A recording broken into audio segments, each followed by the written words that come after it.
Hello, everybody. Welcome to Let's Talk Football. My name is John Halpin, alongside my brother, Chris Palma. Welcome back from your vacation, my friend. Thank you, my friend, and thank you for continuing our lovely podcast in my stead. Thank you, Mike, for coming on. I didn't get a chance to check the episode, but I was keeping an eye on the league, and I swear to you, this league is drunk this year.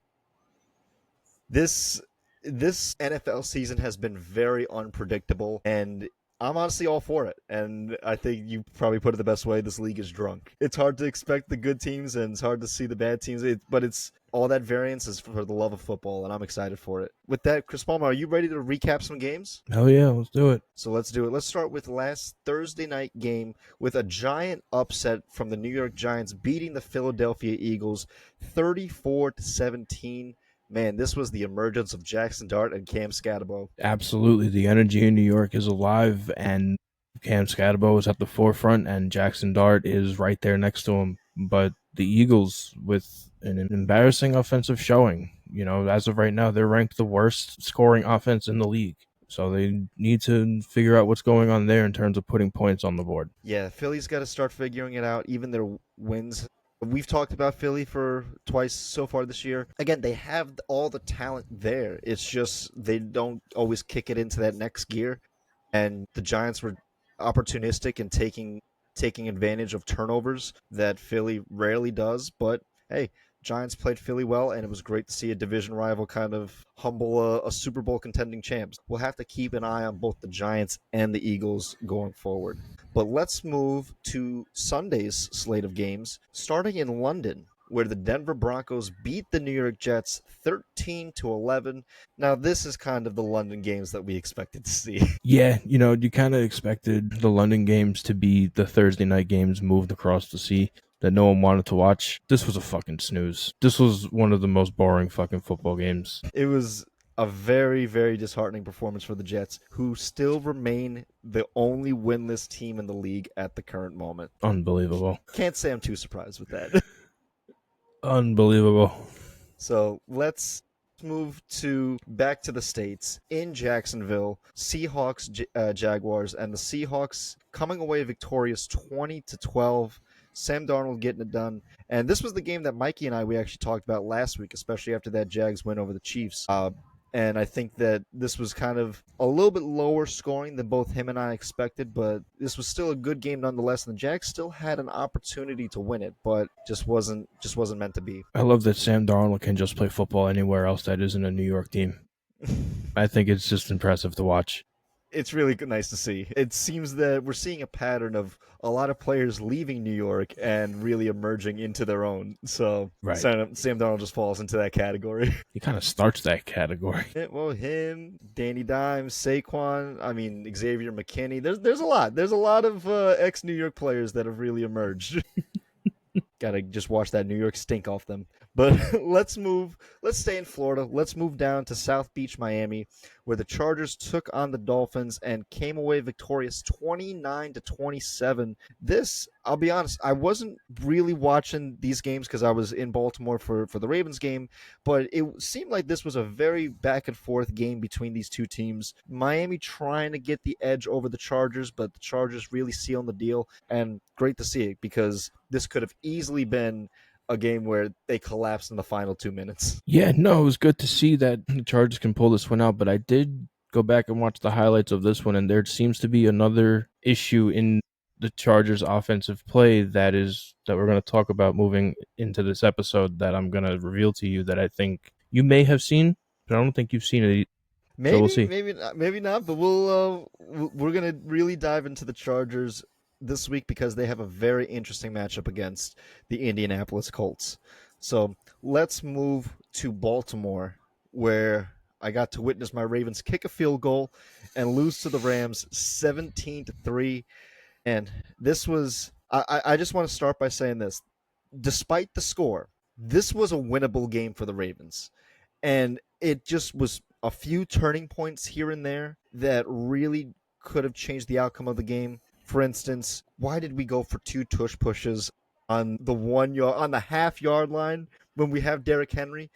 I went to the bathroom and all the Ravens fans were like, just give it to Henry 4 times. And I'm like, thank you. That's exactly what I was thinking. Like, why didn't we just give it to Henry 4 times, knocking on the goal line? But that was disheartening. And then, of course, the Zay Flowers fumbles those were absolutely killer. But this was a very defensive-oriented game. Our defense looked as best as it has this year. The scores, and despite the injuries, they looked like the defense I kind of expected them to be, and that was encouraging.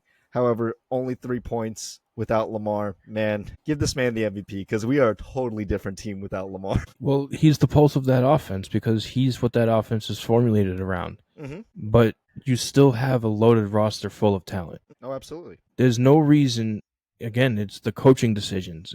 That's what it's turned into. It's just poor coaching decisions leading to empty scoring drives. That's, trying to get into the end zone before half. Oh, yeah. Doing couple of consecutive tush pushes when you have Derrick Henry in the backfield. Understood, you don't want to go 7 yards back, but you have the best power runner in the league, and it's not close right now. So it should be a no-brainer, especially when you're running a backup quarterback.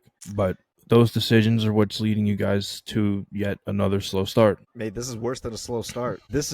We are digging ourselves out of playoff contention. That's the thing. Like, we are digging our own grave week by week. Now, Are you getting worried? am I worried? Are you worried at this point? Come back to me in 2 weeks after that Bears game. No, I'm going to ask you because you're going into your bye week this week. So are you worried going into your bye week? That we would make the playoffs? No. At this current point in time, no. Because I still think there's a chance to run the table. And the schedule does get a little easier going forward with Lamar. So if Lamar comes back and against Chicago, and we'll probably talk that game, I'm encouraged that the Ravens can start getting onto their winning ways, especially after seeing that defense really look so much better than it did the first 5 weeks of the season. Because I'm with you. I'm not totally convinced that this is the way the Ravens are going to look for the rest of the year. You guys are more consistent, slow starters. Again, I consider this a slow start because it's still within that cushion of losses, the allotment of losses before you're statistically out, and you can play extremely well and just win the games you need to, specifically the divisional games. And then, like we said earlier, our final 2 games are going to have a lot riding on it for both of us, more or less. So we'll have to see. That's the optimistic side of me. If we don't win against Chicago when Lamar gets back, ooh, man, that's going to hurt. And I'm not saying it's not impossible, because it almost seems like Caleb Williams and the new head coach in Chicago seem to have finally gotten on the same page. Mm-hmm. I know. And Caleb, he's looking a lot better under Ben Johnson. So that's not necessarily going to be an easy walkover game, but if we are the team that we think that we are, we got to win those kind of games, especially going forward. So especially when we meet the Jets. We got to beat the Jets. But who knows? The season is drunk. But let's move on to Indianapolis, where the Colts and Cardinals had a really good game between each other. Colts coming away victorious 31-27, but man, Arizona, again, scrapping it out, fighting with the Colts, trying to keep their season alive. But man, it's tough because they're in that NFC West. But right now the Colts sit at 5-1, my friend. Indiana Jones, man. Indiana Jones. It's so good to watch Daniel Jones succeed. I remember in the early onsets of this podcast when he was a Giant, you and I went back and forth on Daniel Jones, and we both came to the agreement that he would be better anywhere else but the Giants. Mm-hmm. And here it is. I love it. I love it. I love watching that come to fruition. I know, it's so great to see, and we're gonna dive into the Colts this week because, like we said before, they have a great matchup against the Chargers, and that's one of the games that we wanted to talk about. But man, Indiana Jones, it has been so fun to see, and possible MVP contention, maybe comeback player of the year. I don't know MVP contention. Maybe. I feel like MVP falls in Baker's lap this year. At the current moment, I can't disagree with you on that. Baker looks to be on a whole. But he's playing with a bunch of backups. He's playing on that level with nothing but backups right now. Let's be clear here. I think the MVP falls in his lap this year. I think, well, we'll have to see. There's still a whole lot of season left. We're a third of the season through, so we still have 2/3 left. But man, it has been a very interesting season of ball. Like, for instance, this past Sunday, the Carolina Panthers beating the Dallas Cowboys with the last-second field goal, 30-27. The Panthers beating the cat. Who would have thought? None of us picked the Panthers last week, so this was a complete shock to both me, you, and Mikey. So this was crazy. Yeah, and I have a soft spot for the Panthers, and so do you. I didn't see this coming. Listen, like you said last week or the week before, Dak was playing out of his mind. But that team lives and dies by Dak. Say hello to the new running back in Carolina. I don't think Chuba Hubbard gets his job back. From Rico Dowdle? Dude, he ran for, I think, 165 and 2 touchdowns. He had an unbelievable game. And he is a former Cowboy, too, so he wanted his revenge. All the much more sweeter. I forgot about that. All the sweeter. But that is very interesting. We're going to have to keep an eye on both the Cowboys and the Panthers going forward this year. Let's move to the Big Easy, where the New England Patriots took on the New Orleans Saints, and the Patriots coming away victorious 25-19. Patriots just keep stacking wins. Listen, Drake May looks good. It almost feels like we're back in 2007. The Colts, the Chargers, the Patriots, and the Steelers are at the top of the AFC right now. It's not okay. I'm fine with it at the moment. It seems to be pretty fun. I don't think anybody in their respective fan base is prepared for a Patriots team that is good again. We just shook that off. I think the diehard Patriots fans expected it, and I think you and we talked about it a little bit off air, where it's like we expected them to be better than they were last year, especially under Mike Vrabel. But I don't think we expected them to be contending with Buffalo for that division. Especially at this point in the year, I think a lot of people would have thought Buffalo kind of would have got ahead very, very fast. Pretty early. But no, they're both 4-2 at the moment. Patriots have the tiebreaker over Buffalo at the current moment. So this is starting to shape up, and maybe Buffalo has found its new rival within that respective division, the AFC East. Mike Vrabel's Patriots, watch out, NFL. They're coming. They're coming, and they're here. Let's move to Pittsburgh. You brought up the Steelers before, and the Steelers, again, just keep winning. And they just keep finding ways to win. They beat the Browns 23-9. This was a very grungy AFC North style game, and I think that's kind of what we expected. But man, Steelers, just the epitome of consistency and stability at the moment. And right now, in a very unstable AFC North, I think that they're just keeping pace and doing what they're doing. Listen, this is the second game in a row where I can confidently say everything was clicking on both sides of the ball for a majority of the game. I do want to give a shout out to David Njoku, who took a really bad leg injury, taking a hit from Deshaun Elliott on Sunday. Pretty sure he broke his upper leg. He's going to be out for the rest of the year. So hope for you to have a speedy recovery. But you want to hear something that really surprised me, but not really? They decided to put Broderick Jones back at left tackle. Again, he's a normal left tackle. Guess who he locked up all game? Myles Garrett.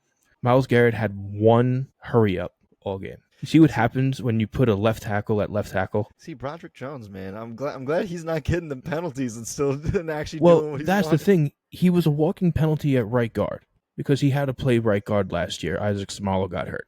So he had to get moved. His true position is a left tackle. Left tackle goes off the movement of the guard. Mm-hmm. So he knows that. Now that he can stay there, now he can play. I hope to see that throughout the rest of the year. Keep him at left tackle regardless of the injuries. Stop moving him. Leave him there. For the love of God. A player playing his position that he was assigned to play. And playing it well. Who would have thought? And playing it well. It's fucking mind-blowing. Oh, man. Steelers lead at 4-1 in the AFC North. Let's move to Las Vegas, where Vegas finally got a win. Man, they really needed a win. They beat the Titans 20-10. Again, it was against the Titans, but man, if there was ever a team that needed a win just for morale support, it was the Raiders. They needed it. They needed it bad, but the Titans needed it bad too. You know, both teams are trying to find themselves. Let's be respectful on that. They're really trying to find who they are in this league. The Raiders, I think, are a step or two ahead of them in terms of that because I think they found a franchise player in Ashton Genty. Mm. Cam Ward, I do believe, is a franchise guy, but I think he's going to need help along the way. Well, yeah. Well, 10 points per game isn't really going to cut it in this league. Not for long. And the news this week, the Titans actually fired their head coach, Brian Callahan. So now the Titans are coachless, and they're going to be having an interim head coach going forward. So this is the first time in NFL history, in the last 4 years, the number one overall pick, which has been a quarterback, has seen their head coach get fired during the season. And that is absolutely crazy to think about. I just hope that for the Titans' sake and for Cam Ward's sake is like, look, they got a lot of good guys, good young guys there. Get a coach that is young, that is willing to kind of get the most out of his players. And I know that sounds a lot easier than, easier said than done, but this Titans team could be something. They definitely could be, but they got to make the right decisions within this upcoming offseason. Well, they have to make the right decision now at coach. Well, they'll be interim head coach at the moment. They'll get their new head coach in the offseason. Do you think this is finally Eric Bieniemy's time? God, it's been his time for years. Right now? Do you think with the vacancy there, do you think it could finally be Eric Bieniemy's time to fucking be a head coach? I don't think during this regular season, no. I think in the offseason, the Titans would be foolish not to give him a call. At least give him an interview. Especially being that he's an offensive-oriented guy. And right now, the Titans are struggling immensely in offense. They're hemorrhaging on offense. Yes. So if they can get an offensive-oriented head coach to kind of really start getting them an identity for that side of the ball, they would be foolish not to call Eric Bieniemy. God, I hope. But we shall see. We shall keep an eye on both of these teams going forward. But let's move to Tampa Bay, where the 49ers came to town to play Baker and the Bucks. And Baker and the Bucks came away victorious 30-19. Like you said before, Baker is playing MVP football right now, and it is so great to see. I'm loving every minute of it. It's absolutely unbelievable to watch what is happening in Tampa right now because, again, he's playing at this level with second and third string skill guys and multiple injuries across the board on the offensive line too. So he is making it happen strictly by being the teammate that he is, and he's elevating everybody to play well. So in my mind, I think he is, if not a front runner, the only front runner in this league right now for value in this league. He's definitely leading Vegas odds to win the MVP at the current moment. But like we said before, there's a third of the season done. We still have 2/3 left. So if he can keep it up, I think that it is more than likely Baker's time to be MVP. And hey, I'm feeling a lot more confident with my NFC Super Bowl pick than my AFC Super Bowl pick at the moment. It is really cool to see Baker and the Bucks, and Baker especially, find a home in Tampa and really become the player that he was capable of being. And it's really great to see. 100%. Let's move from Tampa Bay to Green Bay, where the Green Bay Packers beat the Cincinnati Bengals 27-18. This was Joe Flacco's first start under the Bengals. But man, it's like trial by fire, man. Against that Packers defense, against Micah Parsons, against a Packers team that is still hungry and wants to prove themselves. That was tough for any quarterback to step into. Yeah, you threw a past prime veteran into an inferno match. Green Bay is primed for a deep playoff run, and you guys, all the wind is out of your sails, and you just poked holes in your own fucking boat because you refuse to build in your offensive line. Mm-hmm. It's just whoever you put back there is going to be running for their life, no matter who you play. And now you go up against one of the top pass rush defenses in the league. Mm-hmm. Please. This is not an unexpected turnout for this game. Bengals are probably one of the most delirious teams right now, simply because of that trade. Yeah, and even Mike Tomlin was surprised with that for division. I know you saw that, where he's surprised that, again, a division rival was like with a team that expect to trade a quarterback that they thought so highly of to start the opening season, to then trade midway through the season to a division rival. Right. I think, again, it's trial by fire, and it's tough for any quarterback to have done that. And it's not, even with Joe Flacco manning the helm in Cincinnati, the Bengals, I don't know if they expected their season to still be alive, but they're probably DOA week by week. And if they win another game, I'd be shocked. But I will love to see that matchup between the Bengals and Browns again, when Flacco played against the Browns against the Bengals, and now he's playing the Bengals against the Browns. That'd be fun. That'd be very fun to see. It's going to be interesting, unless he's not starting at that point. Oh man, well we'll see. Hopefully he stays alive, knock on wood. But let's move to Kansas City, where we had the Sunday night primetime game against for the Lions and the Chiefs, and the Chiefs coming away victorious 30-17. Man, this was a weird one. This was a very, very weird game to see, but Chiefs, they just keep on rolling now. Well, that's a scary thought. If they just go into autopilot and just start rolling teams, if they start doing that again, then I think we're in for a real rude awakening come the end of the year. Mm-hmm. It's the consistency part that's going to have to be proven. They did two games in a row where they shot over 30. You throw three straight where you can't get over 20. I don't know that it's going to mean much, but in the next 3 games, let's say you strap up another 30. That's a 50% 30 points a game.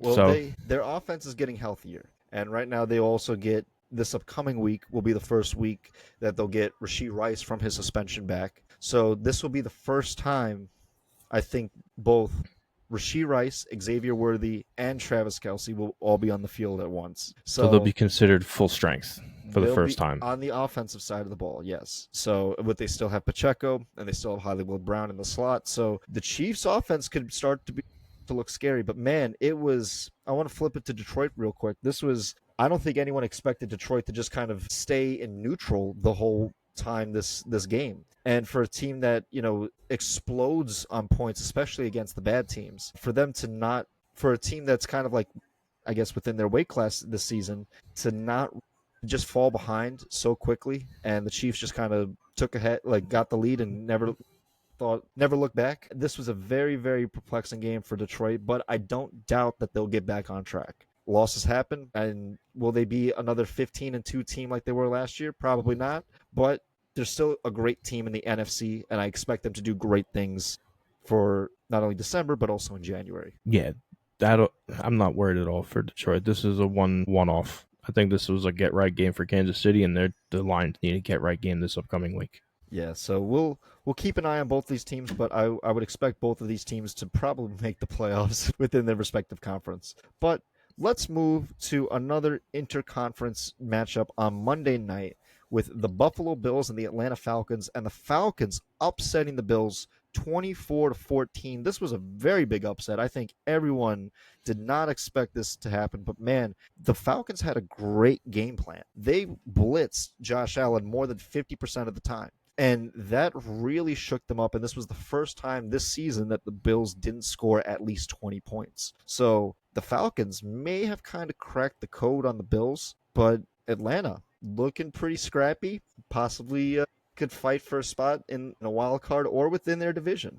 Could be very interesting, but man, I think this was also the game where Bijan put his name on the map.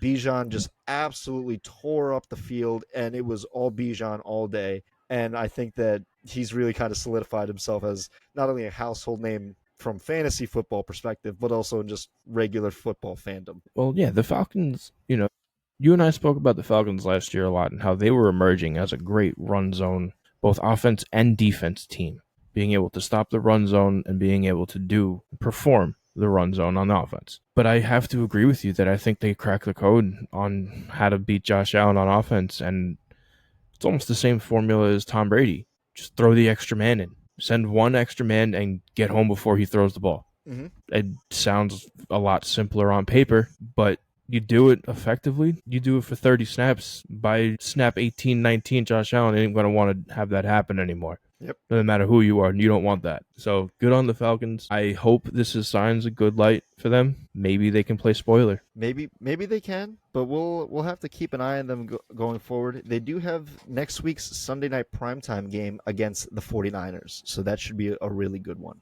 Lastly, let's move to the final game this past week between the Chicago Bears and the Washington Commanders, and the Bears with the upset on the Commanders 25-24 with the last second field goal. I think that for the Bears organization, they kind of need to redeem themselves after last year's game between Washington. Listen, this is, again, if it seems like Caleb Williams and the coach have finally gotten onto the right page together. Mm-hmm. We'll have to see if they can move forward together. Let's see if there's another shoe that drops here. They're on the same page currently. Let's see what happens when they're on the same page and still lose. Mm-hmm. Yeah, let's we'll have to keep an eye on the Bears next week. Like I said, I'm probably going to want to talk Ravens Bears next week, so we'll see how this week shapes up. But a lot of great games this past week, and I'm really excited for this upcoming week because we have a lot of great matchups to get to as well. And so, CP, let's just get right into some Week 7 matchups that we wanted to talk about. And I know you wanted to talk about this New York Giants and Denver Broncos matchup. And so I'll just give you the floor, my friend. Tell me what interests you most about this game. Well, every time I think about this game, I think about an unstoppable force meets an immovable object. Mm-hmm. And that immovable object is Cam Scatterbo. But that unstoppable force is that Broncos run defense. Mm-hmm. This is the hardest test that he has had so far this year when it comes to competition on the other side. He's been able to bully everybody on defense when it comes to how he runs. And again, he is the most physical person on the field, and that's perfectly fine. Denver likes to get physical. Mm-hmm. And to Jackson Dart's credit, them two running tandem was a big portion as to why they won last week. I don't think he's going to have that privilege against this defense this week. He is going to have to figure out what he's doing a lot earlier in his options. He's either going to have to give Scatterbo the ball right away. He is not going to be able to do a QB draws as often. He's going to have to tuck tight, keep it in the numbers, and throw the ball to the outside and let Scatterbo be the clear runner against this team. I don't know what that takes away from that Giants offense then. Mm-hmm. I don't know how hard that's going to hinder them.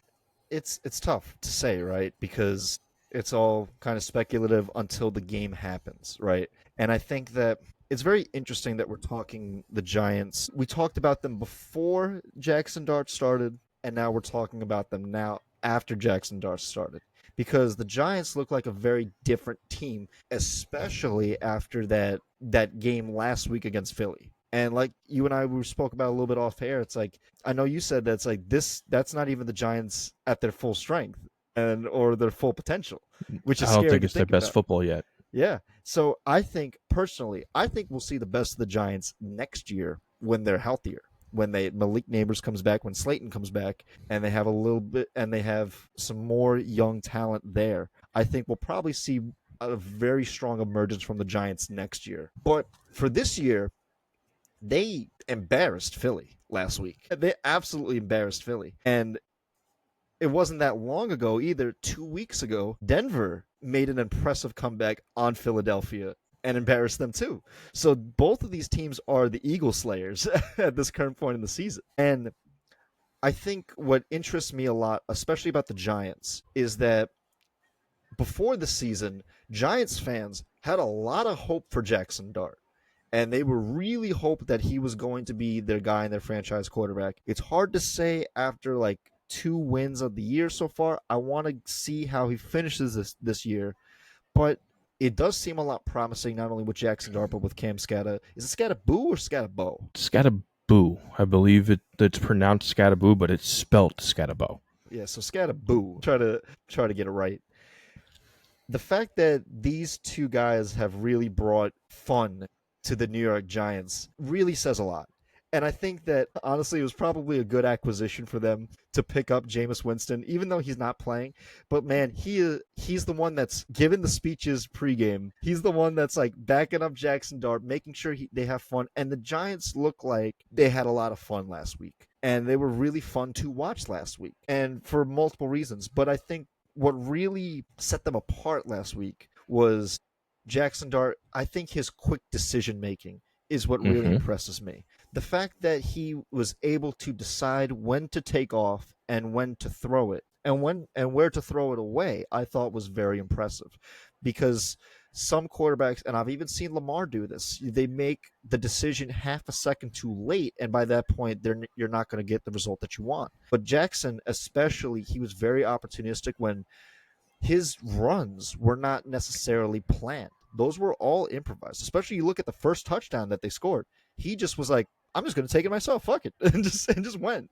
And it was, again, extending the play, making the defense play a little bit longer than they need to.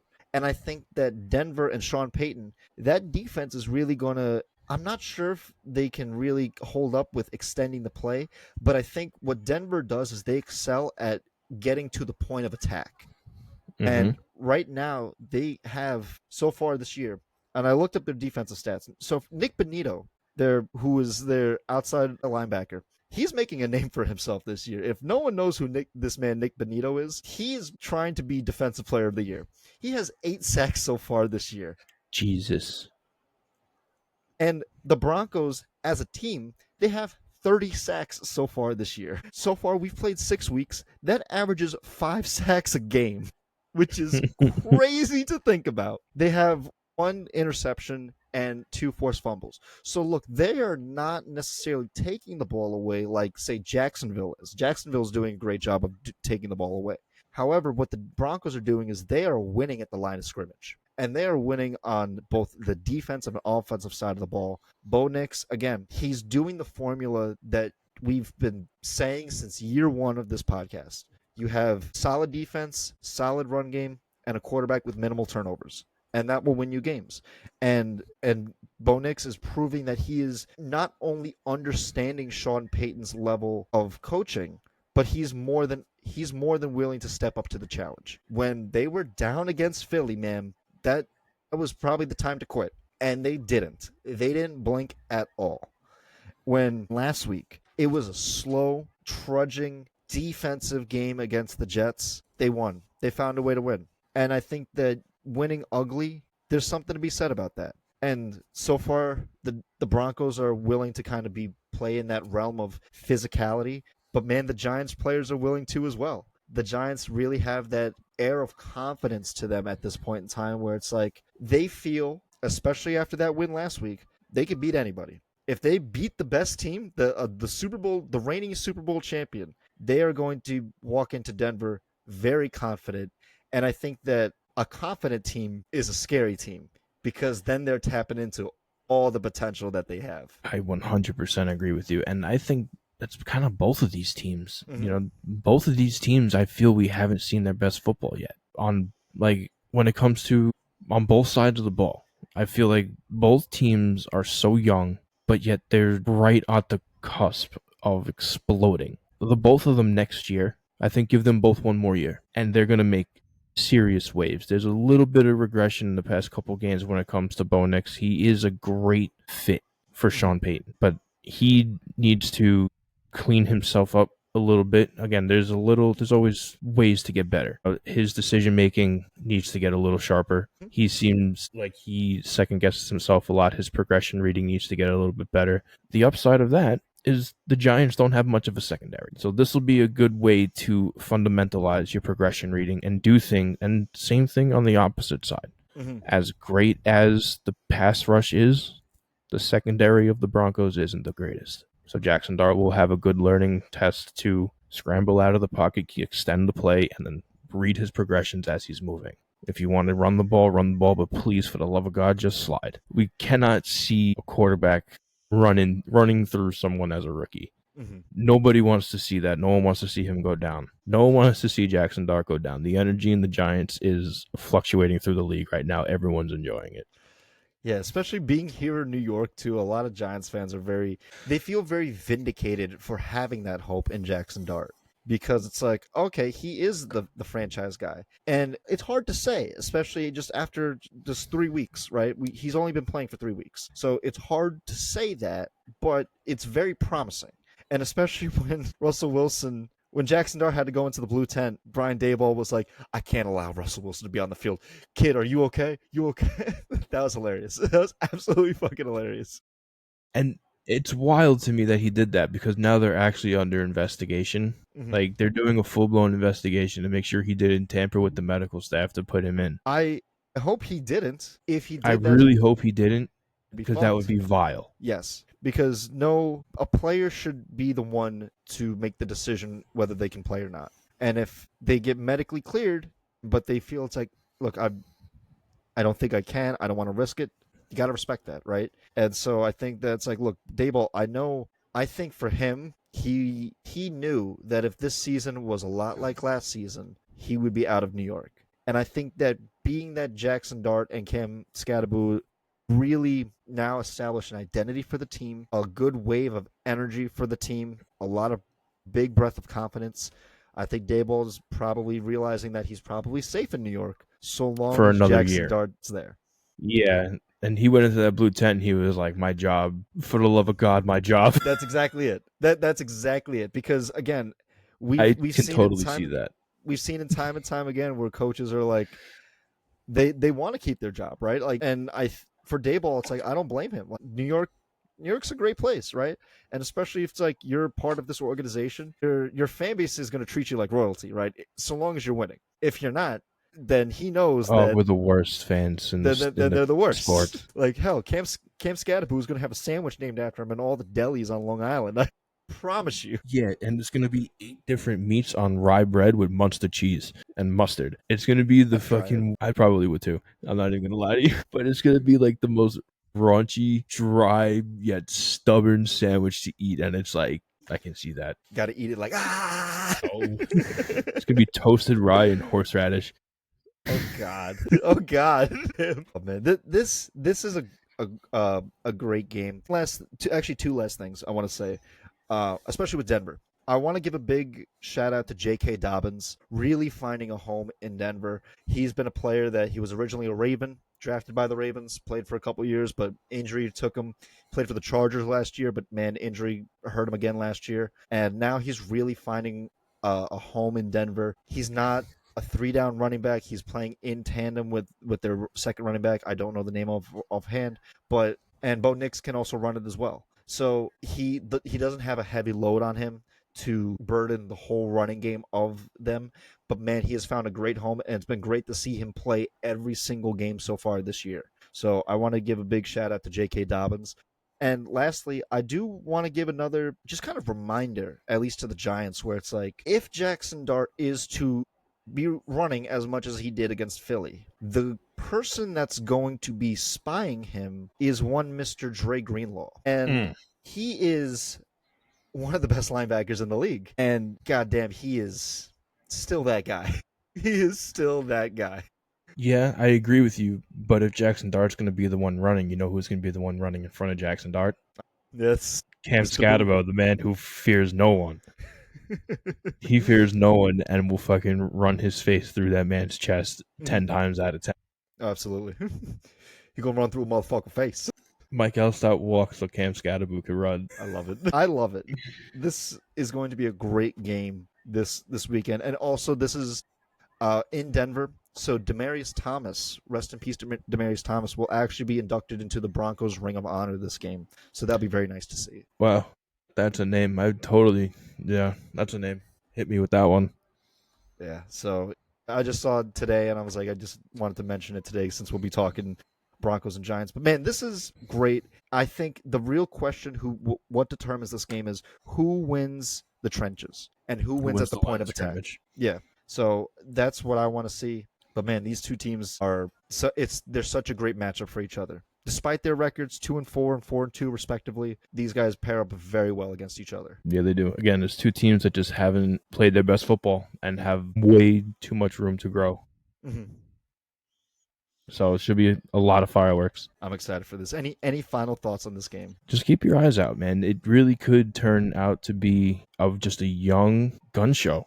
You know, this could be foreshadowing to the future of the league. Like we were saying earlier, a couple years ago with like the emergence of Justin Herbert and that generation of quarterbacks. Jackson Dart and Bo Nix are the future of the NFL. So let's see what happens when they play each other. That's a bold statement to say with these two quarterbacks, and I respect it. I mean, hell, the future is very bright for both of these teams. So we'll see. We shall see what the future holds for both of them. But let's move on to the second game that we wanted to talk about, and that is the Colts and the Chargers, man. This is going to be a great game. But CP, I know you wanted to tell me some stat about the Chargers, so I'm curious as to what you wanted to tell me. Well, it wasn't necessarily a stat. It was something that I noticed in the preview and the highlights of watching them. Mm-hmm. Last year, their issue was they couldn't find a 2-minute game to save their life till about the second half of the season. This year, it seems like they are struggling on third down. Since the beginning of the year, I think they saw a weird number. It was like 65 third downs they've had. They've converted on 3 of them. Wow, that is rough. Rough. God damn. And on the flip side, the Colts have a 65% third down conversion rate. So this game, like last game, is going to be won at the line of scrimmage. This game is going to be won on third down. Absolutely, it is. Wow, that is crazy to think. They've only That converted is 3 third downs this entire season in yes, 6 weeks. That is crazy. madness. I saw that while listening to the preview of this game, and they were like, they have the worst third down converting in the league. I'm like, that doesn't add up. And they said it. They were like, in the 6 out of 65, they converted 3. It's like, oh, that's fucking rough. Yeah, it's funny. So I know you said you didn't watch last week's episode with there, but I actually picked the Dolphins to beat the Chargers last week. Clearly, I was wrong on that end, but the reason I did that was because despite the Chargers winning record, they still don't look right. They just don't. And that's a big part to do with it too. I think their injury to their running backs really hurt Well, them yeah, as well. starting with Najee Harris. Yeah. And then So- moving forward after that, now they're on their third string running back. Yeah, so that's such a rough loss because, like you and I have said multiple times, the best friend to a quarterback is a great running game. And the Chargers are now really asking a lot out of Justin Herbert, especially after last week in Miami, where they're like, we need you to put up points. We need you to be Superman. And so far, I guess Jim Harbaugh has to kind of change his game plan because he wanted to be a ground and pound running team, kind of like what Sean Payton is, right? A ground and pound team that plays solid defense and minimal turnovers, right? But now with their lack of running game, to put it lightly, now they kind of have to be more of an air raid team. They kind of have to move their orientation from the Broncos and be more like the Bills, which is like your team is going to basically live and die by the talent of your quarterback. And not saying that Justin Herbert doesn't have that capability. He more than has that capability to be Superman. But we've seen time and time before with previous head coaches, with Brandon Staley, with if you put a lot on Justin Herbert, he can do it. But man, like he has had injuries before. You would hate And he struggles while he does it. Yeah, so it's like he's a tough guy. He's played with broken ribs before, but would you really want to ask him to do that? The more responsibility you give him, the more likely and strain you're going to put on him there. And that's tough. And not saying that the Chargers defense can't step up either. The absence of Joey Bosa is pretty big, but they did get the return of Khalil Mack, so that was pretty nice. But their defense is not as, say, stout as we've expected it to be. But it's going to be very interesting because you flip it over to the Colts, and with Danny Dimes and the Colts, under Shane Steichen, they're going to put up points, flat out.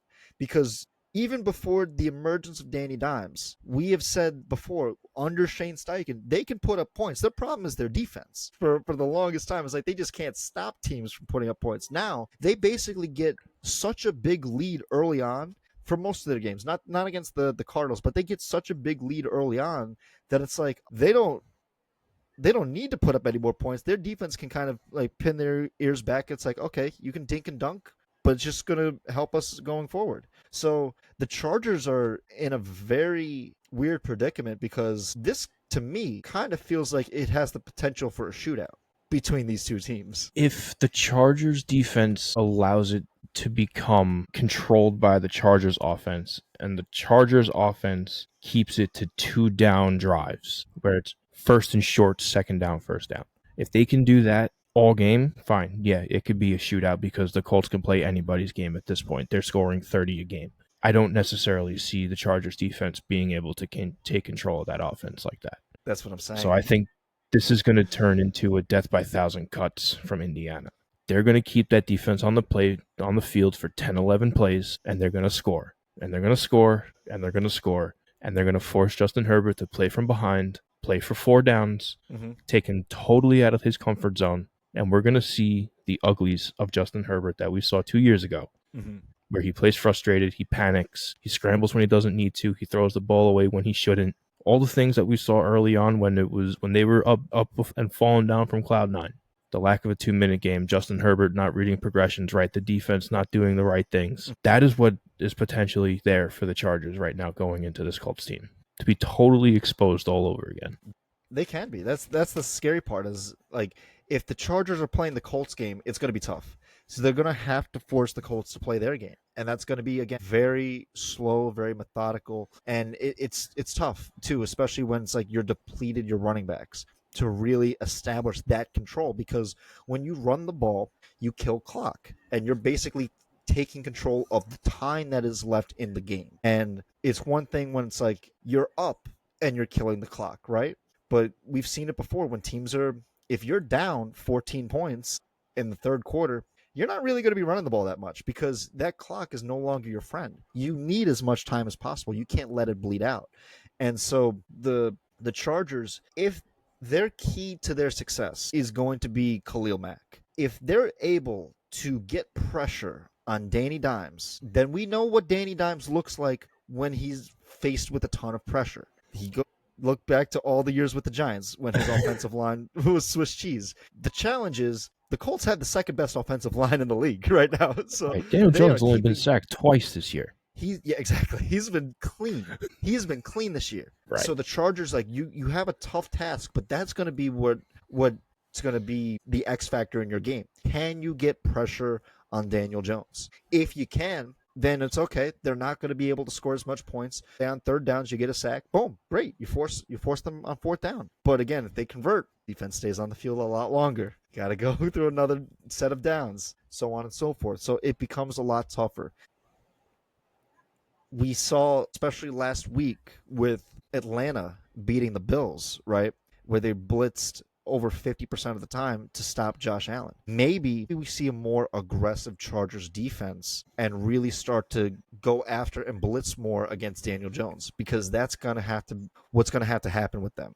They're going to just have to get that pressure on him. I 100% agree, but I'm excited. There's one Charger offense versus Colts defenseman matchup that I am excited to watch happen at the line of scrimmage. Mm-hmm. Joe Walt versus DeForest Buckner. I am so excited for that matchup because just like Khalil Mack is an X factor there, if you can stump DeForest Buckner, Justin Herbert can have a day. Absolutely. DeForest Buckner is one big dude. You can't right, miss he's him. a big dude, but Joe Walt is an animal. Yes. And Joe Walt, he's different level of lineman. I also want to give two shout-outs, one Colt, one Charger, and they're both rookies. It's a rookie matchup.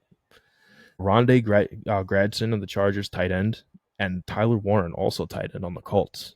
Both of them are seeming to find comfort in their quarterbacks, and they're both leading the team. They both led their respective teams in receptions last week. So it's going to be a fun little rookie matchup between them two. Hey, if they can get open in the middle of the field, that is another best friend for the quarterback, right? You have a great tight end to be close by, be your underneath, and just kind of be right there in the middle. It's beautiful. And especially these two young rookies being, like you said, they had the most receptions out of their respective teams last week. That means that means that both Daniel Jones and Justin Herbert, they're reading the safeties. They're understanding the coverage, and they're understanding where it's like, okay, that's where the open man is. I'll take that. Mm-hmm. I'll take that. And there's something to be said about that, where both these guys, they're both veterans, right? Herbert and Jones, they are both vets at this point. So they should be able to understand the coverage of the field, the safeties, what to expect, whether it's zone, whether it's man, the blitzing mic, everything. They can't, turnovers happen. And it's one thing where it's like when these guys don't turn the ball over, they look like the best of the best. But man, when the ball is loose and is not your friend, boy, what a whirlwind awaits you. Well, that's the thing now is we haven't seen the other side of Daniel Jones in Indiana yet. Yes. But we've only seen him. We know that Daniel Jones, but we only know that Daniel Jones because of the offensive line he was behind, and it has not gotten any better since then. I want that to be clear. Mm-hmm. He put himself behind a better offensive line.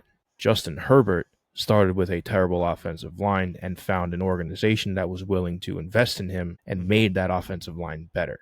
Mm-hmm. So both of these guys know what it's like to play behind a shit offensive line. So both of these guys are going to do their damnedest to play at the level that their offensive line is expecting. Mm-hmm. I think we're going to see some really top-notch quarterback play in this game. I think so too. I think that these guys are two of the best in the league right now. And they are playing their best football that they've played in years. Daniel Jones, since he's been drafted.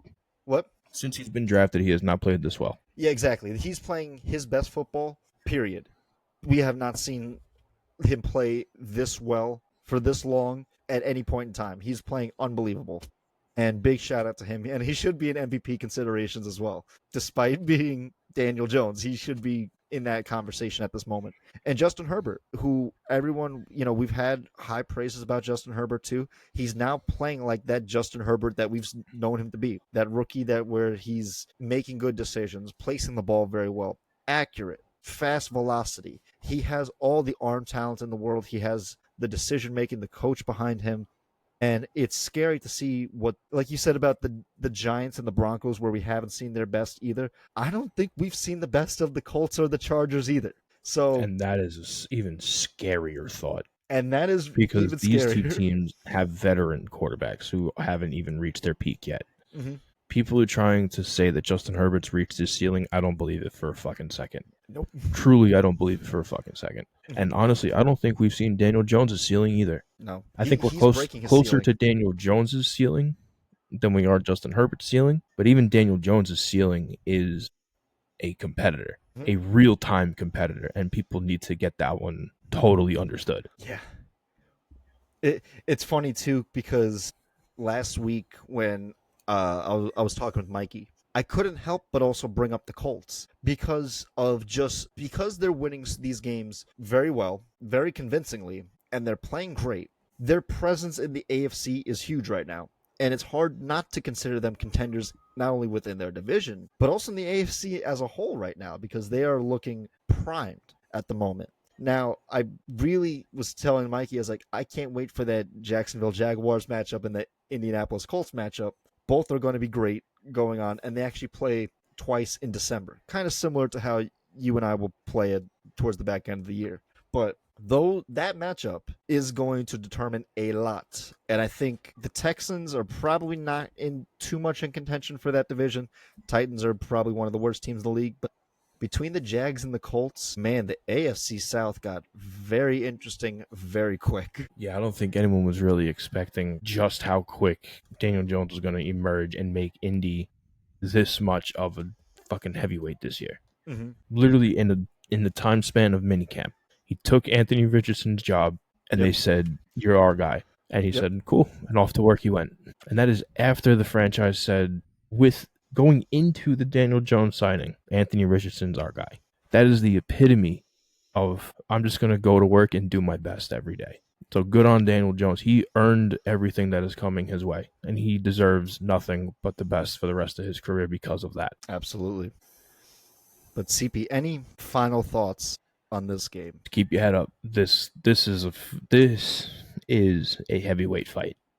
This has playoff stipulations written all over it, and we're not even close to December yet. This is the Colts' second time going to LA this year. So they played the Rams. They lost to the Rams. That was their only loss of the year. Now they go back to the scene of the crime. So let's see if they can right the wrong and keep stacking wins. And the Chargers, man, they got to be careful because the Chiefs are right on their tail. And do not let this team stay in this game. Nope. Do not let the Colts stay in because they will jump over you. Oh, yeah. So CP, with that being said, those were the two games that we wanted to talk about. I want to pick some games. Are you ready to pick some games, my friend? Hell yeah, dude. Let's do it. Let's pick some games, my friend. So let's start with what is being called the Unk Bowl on Thursday night. Two of the oldest quarterbacks in the league between Aaron Rodgers and Joe Flacco going at it, the Steelers and the Bengals in Cincinnati. CP, who you got in the I'm going to go with Pittsburgh. I think the old man can bring us to a win. Uncle Rodgers? I won't call him that. I'm going to call him the old man. I'll take the Steelers as well. They look pretty well. And if their defense can play as well as they have been in the last couple weeks, Cincinnati's offensive line is going to be struggling behind them. So I'm taking the Steelers. You're taking the Steelers. And let's move on to Sunday slate of games. I did forget to mention, too, last week, both Mikey and I went 8-7 last week, and you went 10-5 in picks. So you beat both Mikey and I. So let's see who gets the lead this week. Let's move to the 1 o'clock games, starting with the LA Rams and the... That one's at 9:30. That's 9:30, the Rams, Jacksonville. Oh, is that in London? I believe that's another London game. Nice. Oh, I must have overlooked that. Thank you for correcting me. So yeah, sorry, I didn't mean to cut you off like that, but this one's at 9:30 tomorrow morning. I mean Sunday morning. Okay. Well, I guess the Jags make their annual trip to London. So The L.A. Jacksonville Rams, Silly Nannies.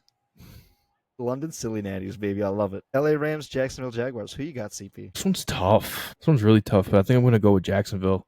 They're essentially at home. They essentially are. I mean, London is a pretty second home to them, and I guess Jags have really found a fan base there too. I'm going to take the Rams. I liked what I saw out of the Rams last week, especially in person. Despite again, the Ravens defense held Matt Stafford to 169 passing yards. I was impressed by that. I'm not sure if the Jags can hold them to that, but I know they will take their pound of flesh and be opportunistic when it comes to turnovers. But I think Matt Stafford's playing extremely well. He leads the league in passing yards with over 1,600 passing yards. He's playing lights out, and man, it's this is going to be a really good one. I hope we have a really, really good game in London because last week, not so much. Okay, so with that, let's move to the 1 o'clock games. Let's start in Minnesota. Eagles play the Vikings. CP, who you got for this one? I almost wanted to talk this game. You're going to have to give me Minnesota at home. You think Philly struggles continue? I think the Philly struggles continue. I think they fall to 4-3, and I think Minnesota moves to 4. Interesting. Oh man, this looks very interesting. And I kind of almost did want to talk this one because Philly needs to get right, especially after that last week against the Giants. And the Vikings, is JJ McCarthy starting this week, or is it still Carson Wentz? I believe JJ McCarthy comes back this week. Okay, that could be wrong. So let me check that real makes quick. sense because he's been out for a little while. Carson Wentz has been starting for them. Very, very interesting. Hopes to return soon. I can't see him playing this week. Okay, so that means Carson Just Wentz says is he's still gonna be making playing. progress. I'm going to take Philly. Okay, I'm going to take Philly this week. I think that they do kind of get right and kind of right the wrongs on that ship. If they are that contending team, this should be a challenge for them that they should step up to meet this challenge. It's not going to be an easy game. And especially being that the Vikings are going to feel a little bit more confident, where it's like, hey, if the Giants can beat you guys, we can beat you guys. But it's going to be hard to see Philly lose 3 in a row. I'll take Philly, but man, we got to keep an eye on them because they're not looking as dominant as they were last year. No, and 3 losses in a row is a bad look. Oh yeah, especially coming from a Ravens fan. 3 losses in a row is bad. But let's move on to Tennessee, where we have Mike Vrabel coming to play his former team in the Tennessee Titans, the Patriots Titans. CP, who you got? They have a serious pulse right now, and the Titans have no pulse. Yeah, I'm going to take the Patriots as well. Patriots are on the upward trajectory, and the Titans just fired their head coach. They are not looking too good the rest of the season, especially when they were already struggling on offense. So I'm going to take the Patriots to beat the Titans, and I don't blame you for taking them as well. But let's move to a very interesting matchup between the Carolina Panthers and the New York Jets. Now, probably at the beginning of the season, a lot of people thought that this was going to be like 2-0-6 teams, but hey, look, Carolina's been surprising this year.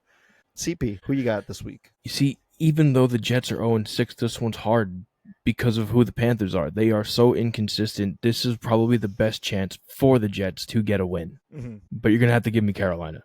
You left me hanging there for a second. No, I'm not going to pick the Jets to upset Carolina here. Now, CP, I want to ask you. I know a couple weeks ago, because we haven't really talked Jets. Well, I know a couple weeks ago you said the Jets were playing better than their record showed. Do you still think that? No, I don't.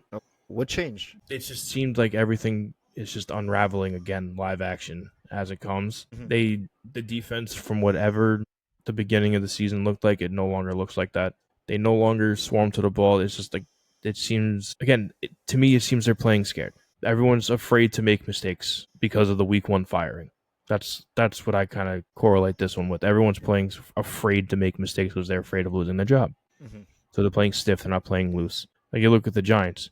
They have nothing to fucking lose, clearly. So they're just playing and having fun. Winning games, losing games, laughing the whole time. Giants, there's no smiles. Jets, there's no smiles. There's no smiles. Turmoil. You're losing games, and you're being outplayed everywhere you go. So I think this is, again, another coaching blunder in a New York Jets uniform where he did something to try and enforce his coaching will. And now he lost the locker room right then and there. Crazy stat, too. Justin Fields had negative 10 passing yards last week. I saw that. That shit's painful to watch. So it's painful to look at. You and I had more passing yards than Justin Fields last week. and we didn't play a single snap of football. Didn't play a single snap. Haven't played a single snap of football in 12 years, friend. And we had more passing yards than Justin Fields. You listening right now, you had more passing yards than Justin Fields last week. Fucking wild. Unbelievable. I'm taking the Unbelievable. Panthers. But like you said, what really is defining the Panthers is inconsistency. When it seems that they're on their game, especially last week, they went toe-to-toe against the Cowboys. And again, Cowboys are playing very well offensively. Their defense sucks. I wonder why. But I'm taking Carolina. The Jets just seem very... It feels it's like they've kind of accepted who they are. They've accepted their fate of being the worst. And I hope for their sake they don't, because I like to see a little bit of life for anyone to really fight and play for Aaron Glenn, because if he goes 0-17, which is on the table at the moment, there should be a culture shift there. And if not, Jets fans, it's going to be a miserable ride, but it's been a miserable ride since 1969. So if there is a chance for you to get a win, it's here, but I'm not calling for it. I'm taking the Panthers. And you're taking the Panthers. Fair enough. I can't blame you either. But let's move to Cleveland, where we have the Miami Dolphins coming in to play the Cleveland Browns. CP, who you got? I hate to say this. You're going to have to give me Cleveland. Ooh, okay. Well, give me the reasoning. I like Kevin Stefanski. I think he's a better coach. Mm-hmm. I think he's a better coach. I think he's going to be able to... And Myles Garrett. There's no answer in Miami for Myles Garrett. Yeah, Miami's up for a really tough challenge because, like the Ravens, Miami is 1-5. Their only win was against the Jets, and that's not saying much because we just shit on the Jets just less than 2 minutes ago. This is tough because if there's any fight left in Miami, it's got to be here, right? You got to scrap up a win, and it's tough because it's like you're without Tyreek, your best player, Tua. Last I checked, it's getting very chilly here in New York. I can only imagine it's going to be very chilly and cold in Cleveland, and Tua doesn't do well in the cold, as we've been well documented with that as well. This is tough. I think I'm going to go with you to Cleveland. I think I'm going to ride Cleveland to take Miami. But this is going to be an ugly game. Yeah, that's the thing. It's like if Miami can put up points, that's their saving grace. If Tua just start slinging the ball and the Browns can't stop them, then that's probably Miami's best chance to win. But if it's going to be a slow, methodical game, Cleveland's taking that because they beat the Packers 13-10. And if you could bring the Packers down to your level to play your kind of ball, Miami's not up for the challenge there either. So I'll take Cleveland as well. I'm not too confident in taking it, but I'll take Cleveland. But let's move to the Windy City, Chicago, where the Saints come to play the Bears. CP, do you actually take Chicago? Yeah. What? Chicago at home against a deflated New Orleans team. And again, it seems like Caleb Williams and the coach are on the same side. We're finally on the same page. Let's see if it can continue. I think this is the first time all season you picked the Bears to win. Yeah. Again, I don't not want Caleb Williams to succeed. I don't want him to fail. I just don't like his attitude. He needs to show that he's coachable and that he's mature enough to be a franchise quarterback. Well, so him and the coach being on the same page for a couple weeks seems like there's some light at the end of that tunnel. Again, we'll see what happens when they are cohesively on the same page, but they still lose. Let's see what happens then. Yeah. I'm going to take Chicago as well. Again, it's hard to really have a lot of faith in New Orleans, as we've discussed previously, but I'll take Chicago. I really kind of want to get into what's really clicking with Caleb and Ben Johnson, but it seems like it is, because that win against the Commanders, I think that was a tremendous weight off the shoulders of that organization, especially when they went 4-2 last year, lost to the Commanders, and then just proceeded to lose every single game since that until the final week of the season. And I think that this really kind of was a good alleviation of a mental burden. And hopefully we can see the full potential of the Chicago Bears team that they had in mind when they drafted Caleb Williams. So I'm going to take the Bears as well, and I want to keep an eye on them because if they win this, they move to 4-2, and that's pretty impressive. So let's move to Kansas City. Let's stick to the Midwest, where the Las Vegas Raiders come to play the Kansas City Chiefs. I'm not overthinking this one. I'm taking the Chiefs to beat the Raiders. CP, who you got? Yeah, I'm gonna take the Chiefs as well, but again, I'm going to keep an eye on Vegas and Mhm. see how they can perform. If the Chiefs before 2 weeks ago come and play, who knows? Maybe we have an upset on our hands. Chiefs from last week come to play. It's gonna get ugly fast. I want to see Vegas challenge the Chiefs' run defense. I want Ashton Genty to be getting this ball 20 to 30 times. I want to see him get a full workload and really see what they can do and see that not only his capabilities, but see what chinks in the armor there are for Kansas City. Because there are a few, right? But you can't be afraid to challenge them. So I'd like to see Vegas kind of really challenge Kansas City. But in the end, I'm going to take the Chiefs to win. Okay. Cool.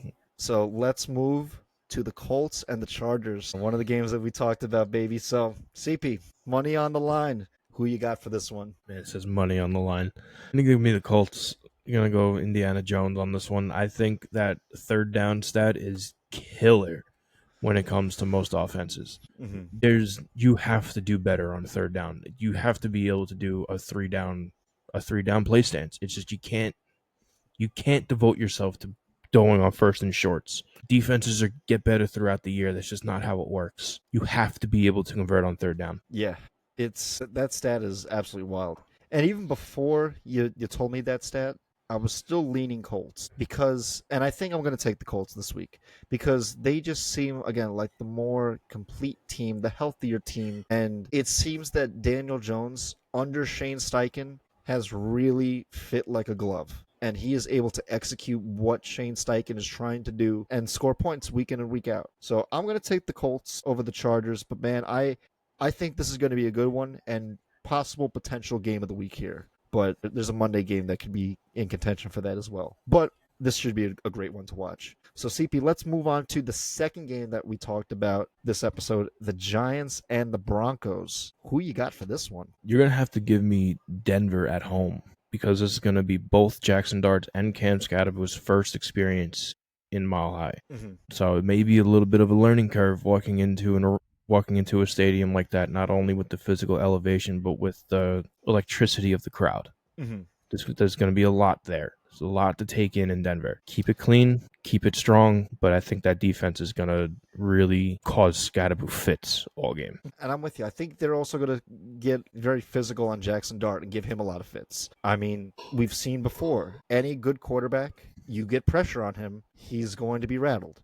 We've seen it from all the rookies to even the best with Tom Brady. So if they can deliver that pressure and be at the point of attack, I think Denver has the strongest chance to win. I'm going to take the Broncos as well on this one. It's just different playing in Mile High when you're not acclimated to it, but it's even harder when you're against that defense, and that defense is for real. So let's move to Arizona, where we have the Packers coming to take on the Cardinals. This should actually be a really good game. I'm excited for this one. CP, who you got for this? This one's interesting. I almost wanted to talk this game because Jacoby Brissett showed that offense can score points. So if he's listed as a starter again going into this game, we could really see an interesting game. Mm-hmm. And the question starts about Kyler Murray. What's going on with him? I know it was listed as a leg injury, but help and tell me, what came out last weekend? I don't know. I'm actually kind of a little lost on what you're talking about. Battlefield 6. What? Battlefield 6 just came out. Oh my god! I've heard good things about Battlefield 6. I'm sure I hear it's a masterpiece. I'm sure Kyler Murray has played a good amount of it too. You're gonna have to give me Green Bay, but I'm definitely gonna take a closer look at Arizona. Oh my god, that's too funny. I'm gonna take Green Bay as well. I think again, Green Bay, their wins are very. It's kind of like the same story over and over again, where they get up good, and then their defense just takes over from there. And then the opposing team will get some garbage time points. But last week against the Bengals kind of looked very similar to how they played against the Commanders. And it's a good formula because it wins. And I think that I think that their team travels very well. Matt LaFleur, he is a phenomenal head coach, top 10 in the league. However you want to place him, but he's top 10. And he's going to have this team prepared for Arizona. And Arizona, as we've said before, for many, many years, they're scrappy. They're going to fight. They're definitely going to fight, but I'm going to take the Packers with you on that. I think they'll be victorious in this one. So let's move to Jerry World, where the Washington Commanders come to play the Dallas Cowboys, division rival game. This should be a good one. CP, who you got for this? Give me Washington. I think Ooh. Washington is better on offense. I like their defense. I would like Jaden Daniels. Okay. I'm taking the Cowboys. I think Washington, they're good, but I think defensively they're struggling a little bit. Again, the Dallas offense, that puts up points. Their defense, not so good. This could be a shootout. This has the potential to be I a could shootout. see that. That I could And see. I'm fine with that. So I'll take the Cowboys on this one. But this should be a very interesting one. So let's move to the Sunday night primetime game. Another NFC matchup between the Atlanta Falcons and the San Francisco 49ers. This is very interesting. CP, who you got for this one? You're going to have to give me the Falcons. The Niners are just too beat up right now. Again, they just added another season ender with Fred Warner not too long ago. Mm-hmm. So I think that puts their season-ending injuries up to, I think, 6 on the year. Mm-hmm. Yeah, no, they're just repeating from last year. They cannot stay healthy. So you're going to give me the Falcons. Man, I'm actually kind of torn on this one. Despite the 49ers being as injured as they are, they still have, like, offensively, they still have the makings of a good offense. Even with Mac Jones, C-Mac, and all them. Again, defensively, no Bosa, no Warner, no Hufanga, no Greenlaw. That's really tough, especially when you got a white-hot Bijan Robinson. I'll take the Falcons, but I wouldn't be surprised if the 49ers surprise us somehow. Well, if it was like that, it would be Kyle Shanahan putting Mac Jones in the position to win. Yes, and that's definitely possible. I think that is more than possible. I think that could very well happen. But I want to see Atlanta, if they are emerging. You got to do it again. Beat another well-coached team. Yeah, beat a good team again. And they did. They proved it last week. But if they are who we think they are, let's see it again. Make it a pattern. Do it again. Yep.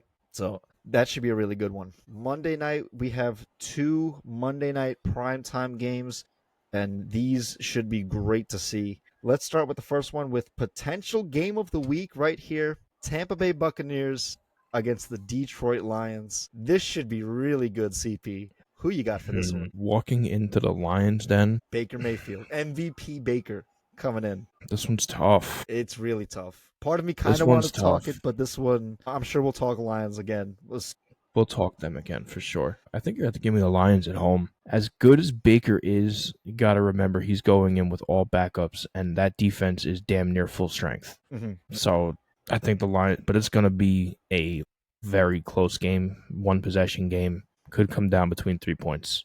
It very well could, and this could be another shootout too, which is crazy. Not to take anything away from the Detroit defense or the Tampa Bay defense, but man, both these offenses are just on a whole nother level at this moment. I'm gonna take Detroit. I've liked what I've seen with the Bucs, but there's only so many wins that you can win from come from behind victories. You can't do it every game, and especially when Detroit lost last week, they are going to be angry. And when Dan Campbell is angry, the team is going to play angry. So yeah, it's going to be tough for any team to walk into Detroit on Monday and try to come away with a win. The Bucs have a good chance to do it, but I'm going to take Detroit as well. Which leaves us to the final game of this week. The Houston Texans coming to Seattle to play the Seahawks. CP, who you got, my friend? I think you have to give me Seattle at home. I like Sam Darnold, man. I like the way he plays. I know I like that Houston defense, man. But you got to give me Seattle. I got to take Seattle as well. Sam Darnold seems to fit very well under Mike McDonald's system. They have a lot of great personnels. JSN is really emerging as a top wide receiver at this current point in time. Shout out to Kenneth Walker, too, who is playing great coming back from injury last year. That Houston Texans offense is still very, very anemic. And I don't think that it's still clicked for them just yet, but that defense is playing lights out. I'll take Seattle to win, but I think this is going to be a very low-scoring affair. Cool. All right, guys, there you have it. There's our picks for the week. There's the games we wanted to talk. Please leave a like, a comment, and subscribe to the page. If you are looking to come on for an interview, we have openings. Please either contact myself or contact John. But until then, this week seems to be a lot of fun, and this league continues to be a roller coaster on the year. So thanks, guys.